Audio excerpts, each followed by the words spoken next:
Hi, this is Joy at Pine Quilt Shop. Today we're going to talk about screen printed fabrics.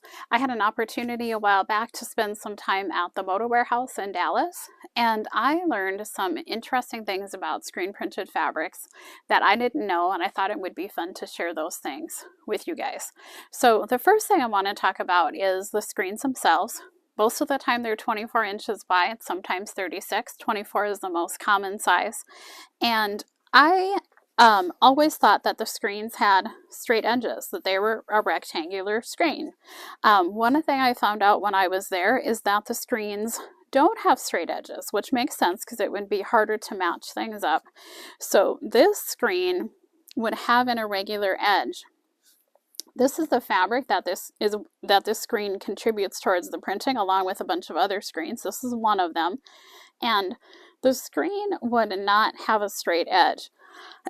It would follow some of the motifs in the fabric, and it would have an irregular edge because it's actually easier to match one screen to the following screen, to the other side of the screen, when you don't have a straight edge. So that was one thing I learned that I thought was interesting, is they're not actually straight. They actually have curves and shapes. They tend to follow the motifs. We got to see some strike-offs. It was kind of odd to see a strike-off where rather than the fabric being flat at the end, it had all sorts of weird edges at that edge.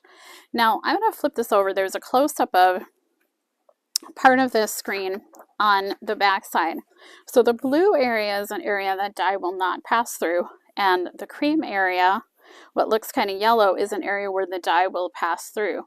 So this screen, like I said, was used to print the fabric in front of me, and here you can see the flowers, the part of the motif that it was used to print. So there's your leaf. Those two little things are the acorns, the caps on the acorns, and there are the two flowers that are part of what's printed with this particular screen. So it's kind of interesting to match it up and see the motif.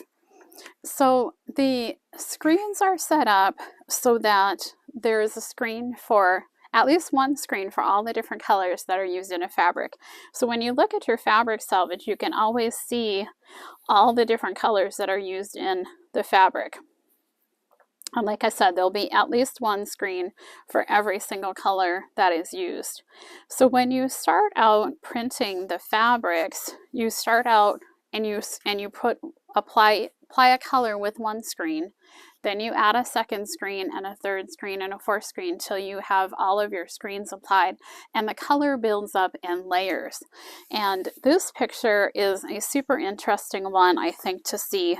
The fabric at this end that a person is holding at the bottom, this is about a 3-story down shot. It's from a very high balcony in a warehouse.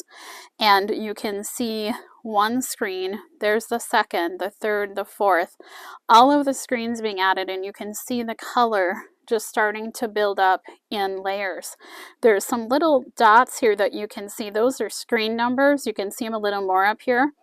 But every single one of those is a number corresponding with the screen that was applied until you get to the finished product at the top. But it's super interesting to see how that color just builds and builds and builds until you have the final piece of fabric. The other interesting thing that I learned is that they use the same screens for every base color of the fabric. So this fabric with the dark brown base use the same set of screens as this print, same fabric, same print, with the cream base.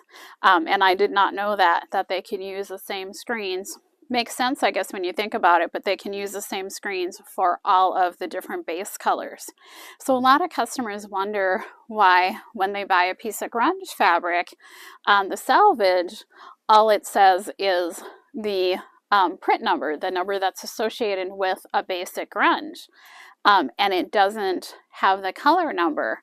Well, the reason it doesn't have a color number is there's one set of screens that are used to print every single grunge fabric, all 300 plus colors of it. You can see here one of the screens, and then look at the red. You can see that same shape. That little triangle is pretty distinctive. But you can see what printed that part of this grunge is the same screen that printed that color in this grunge. So different colors that are being applied, but the same screen's doing it, which is why you don't find a color number. You only typically will find a print number that's associated with a motif, and no color number on the salvage, because those same screens are being used to print all the colors. And I thought that was very interesting, but it explains why we never see the color numbers on the salvages. So those are just a few of the things that I learned that were new to me, that I thought you guys might find interesting as well when it comes to screen printed fabric. Thanks for joining us.